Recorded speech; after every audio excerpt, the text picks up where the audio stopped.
প্রিয় সহকর্মীবৃন্দ, আজ কাউন্সিল উপলক্ষে যশোর জেলা বিএনপির কাউন্সিল উপলক্ষে আপনারা আজকে সকলে এখানে উপস্থিত হয়েছেন। আমরা দেখেছি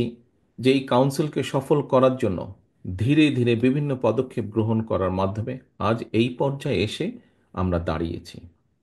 এখানে আমার পূর্ববর্তী বক্তাগণ বেশ কয়েকজন তাদের বক্তব্যে ওনারা উল্লেখ করেছেন যে এই কাউন্সিল করার অর্থই কিন্তু থেমে থাকবে না দল, বরং এই কাউন্সিলের মাধ্যমে আজকে যারা দায়িত্বপ্রাপ্ত হবেন আগামী সাংগঠনিক মেয়াদ পর্যন্ত, তারা দলকে এগিয়ে নিয়ে যাবেন, তারা দলকে আরও সুসংগঠিত করবেন। তারা দলের বিভিন্ন নীতি আদর্শ, দলের কর্মসূচি, আমাদের এই দলের কর্মসূচি আগামী দিনে সাধারণ মানুষ, যশোরের বিভিন্ন পথে প্রান্তরে বিভিন্ন প্রান্তিক মানুষের কাছে পৌঁছে দিবেন। কোন কথাগুলো পৌঁছে দিবেন? বিগত 16 থেকে 17 বছর স্বৈরাচার যে ছিল, যেই স্বৈরাচার পালিয়ে গিয়েছে জনগণের অভ্যুত্থানের মাধ্যমে, সফল অভ্যুত্থানের মাধ্যমে যে স্বৈরাচার, খুনি লুটেরা স্বৈরাচার এই দেশ থেকে পালিয়ে যেতে বাধ্য হয়েছে, সেই স্বৈরাচার যখন অস্ত্রের জোরে জোর করে ক্ষমতা দখল করে রেখেছিল, তারা কিভাবে বিএনপি সহ বিভিন্ন রাজনৈতিক দলের নেতাকর্মী যারা গণতন্ত্রের পক্ষে কথা বলেছিল,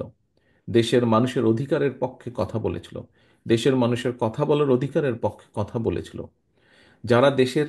মানুষের ধন সম্পদ যে স্বৈরাচার লুটতরাজ করেছে সেই লুটতরাজের বিরুদ্ধে কথা বলেছিল,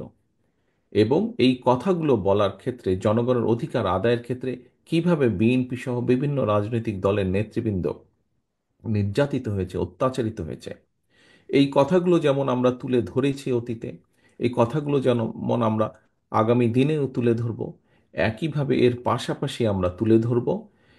বাংলাদেশ জাতীয়তাবাদী দল এই দেশের কৃষককে নিয়ে কী ভাবে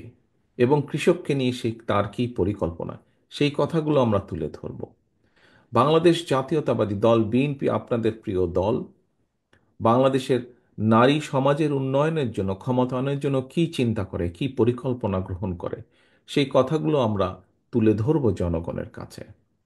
আপনাদের প্রিয় দল, আমাদের প্রিয় দল বাংলাদেশ জাতীয়তাবাদী দল এই দেশের শিক্ষার জন্য আগামী দিনের যারা ভবিষ্যৎ, তাদেরকে নিয়ে আমরা কি চিন্তা করি, কিভাবে তাদের শিক্ষার কার্যক্রম আরো সুন্দরভাবে তাদের একটি একটি একটি দৃঢ় ভবিষ্যৎ শিক্ষার মাধ্যমে তা ভবিষ্যৎ প্রজন্মের দৃঢ় ভবিষ্যৎ গড়ে তুলতে সক্ষম হব, সেই পরিকল্পনা আমরা তুলে ধরব তাদের কাছে।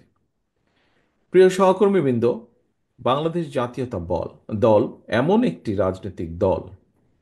যে দলটি অতীতে বিভিন্ন সময় বাংলাদেশের জনগণের সমর্থন নিয়ে এই দেশ পরিচালনা করেছে, এবং আমরা দেখেছি প্রতিবার যখন বাংলাদেশ জাতীয়তাবাদী দল দেশ পরিচালনা করেছে, প্রতিবার আমরা চেষ্টা করেছি দেশের মানুষের সমস্যার সমাধানগুলো করার জন্য। হতে পারে বিভিন্ন সীমাবদ্ধতার কারণে যতটুকু প্রত্যাশা আমাদের ছিল,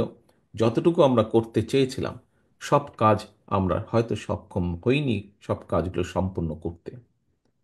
সেজন্যই আমরা বিভিন্ন সময় বিভিন্ন পরিকল্পনা গ্রহণ করেছি। আপনারা দেখেছেন এই মুহূর্তে দলের পক্ষ থেকে আমরা 31 দফার একটি পরিকল্পনা দিয়েছি রাষ্ট্রকে পুনর্গঠন করার জন্য।